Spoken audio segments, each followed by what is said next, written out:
ఎట్టి పరిస్థితుల్లోనూ ఈ నిజం వాళ్ళకి తెలియాలి. ఇప్పుడు సంధ్యకి తెలిస్తేనే ఉరుకులు పరుగులు మొదలుపెట్టింది. అదే వింధ్యకి తెలిస్తే, వాణికి తెలిస్తే మనం వెళ్ళి దర్జాగా నట్టింట్లో కూర్చోవచ్చు. నువ్వు ఆలోచించుకే. అసలు నువ్వు మధ్యలో ఆగి తప్పు చేసావు. త్వరగా ఫోన్ పెట్టేసి బయలుదేరు. సరేలే మమ్మీ, ఏదో కొంచెం డౌట్ వచ్చి క్లారిటీ కోసం ఫోన్ చేశానులే. ఈ చిన్న గ్యాప్ చాలే. సెంటీమీటర్ చనివిస్తే కిలోమీటర్ దూసుకెళ్తుంది ఆ సంధ్య. త్వరగా బయలుదేరు. అలాగే, ఫోన్ పెట్టేసి నేను బయలుదేరుతున్నాలే. అన్నా, తొందరగా కార్ స్టార్ట్ చేయి.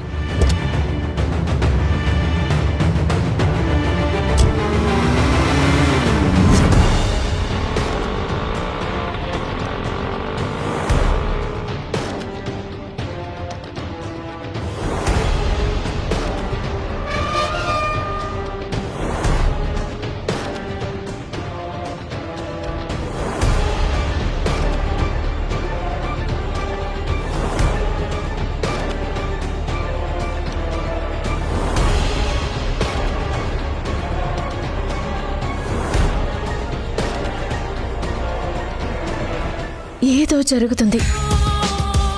మొత్తం కలిసి ఏదో మేనేజ్ చేస్తున్నారు. సంధ్య వచ్చాక అన్ని విషయాలు తేలుతాయి.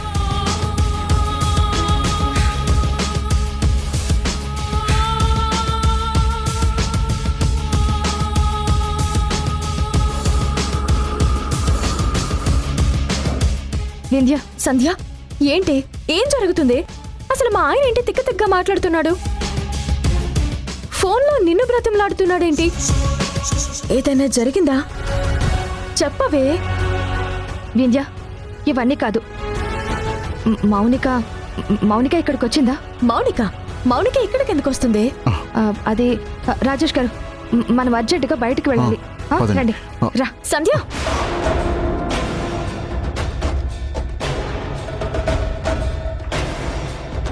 కంగారుగా వచ్చావు. మౌనిక వచ్చిందా అని అడిగావు. ఇప్పుడు ఈయనేమో బయటికి వెళ్దాము అంటున్నావు. ఈయనే తింగరుగా మాట్లాడుతున్నారు అనుకుంటే నువ్వు అంతకన్నా ఎక్కువ కన్ఫ్యూజింగ్ గా మాట్లాడుతున్నావు. ఏమైంది చెప్పు. అది కాదు వింధ్య. అమ్మా సంధ్య, ఎలా ఉన్నావమ్మా?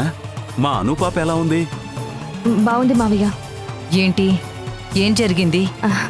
ఏం లేదత్తయ్య, నేనేదో క్యాజువల్ గా వచ్చాను. ఉన్న పడంగా రావడం ఏంటమ్మా? అనుపాపకి ఏదైనా ప్రాబ్లం అయిందా? అదేం లేదత్తయ్య, అంతా బానే ఉంది. రాజేష్ గారు, నేను బయలుదేరుతున్నాను.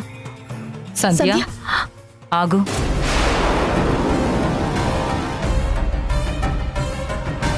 ఎందుకు వచ్చావు? ఎందుకు వెళుతున్నావు? ఊరికే అత్తయ్య, వింధ్యని కలవడానికే వచ్చాను. సంధ్య, ఏదైనా దాస్తున్నావా? చచ్చా, నేనేం దాస్తానే. ఇందాక మా ఆయన కంగారు పడ్డాడు, ఇప్పుడు నువ్వు కంగారు పడుతున్నావు. అసలు ఏంటి ఇదంతా? పైగా మౌనిక వచ్చిందా అని అడుగుతున్నావు.